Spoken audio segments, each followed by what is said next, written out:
Hey students, I want to show you guys how to apply a texture to your pieces of canvas. So the first thing I want to say is that when you come from the slab roller and you've got your piece of clay, what happens to people pretty frequently is at some point your canvas and your clay will stick together, which totally stinks, especially if you just cut out a really nice wall or a really nice slab for something on your house or your mug, and then if it's sticking to the canvas, it's going to ruin it. So the way that you can get it off of the canvas is, instead of trying to get the clay off of the canvas, what you can do is peel the canvas away from the clay. So what I just did is I flipped it over, now I'm peeling this off, and now this is completely loose and free for me to use. So that's going to be super helpful for you, hopefully. So what I want to do now is I want to apply this texture plate to here. You could also apply something like burlap. You could take leaves and apply them.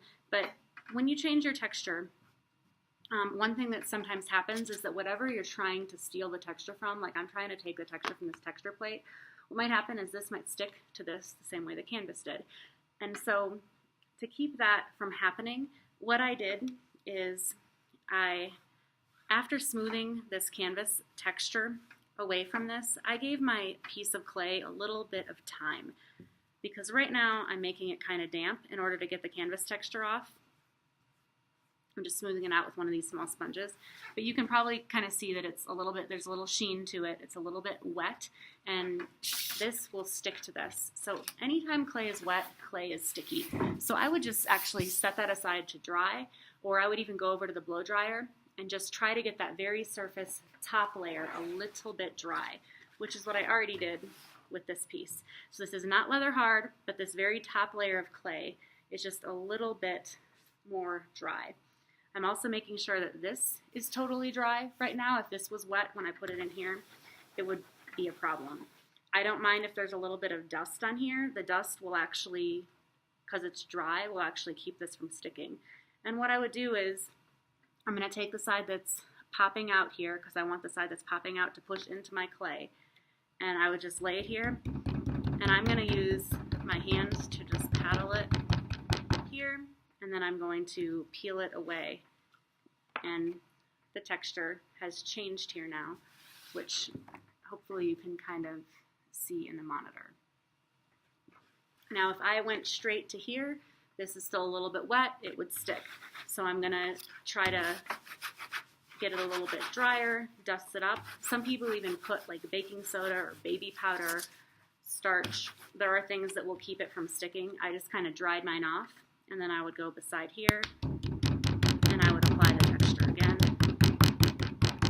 and then I'm going to peel it away.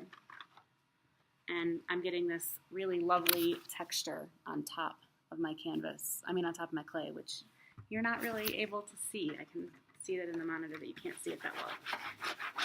Drying this up, and I'm applying it again. And what I would go on to do now would be to cut out my wall for my mug or for anything in my house. So I've got any walls in my house. I'm going to lay this here. I would take my ruler. As you guys know, this piece of paper is just a template for the mug. This is going to be the size of the mug.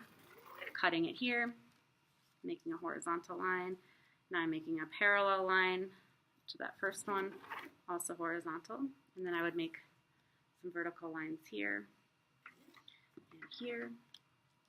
And what I've got now is going to be a lovely slab of clay with a texture on it that I really like. So this, because the clay is still plastic, I can just lift it up, get it into the cylinder. I could use the can now to help support this as I squished it together.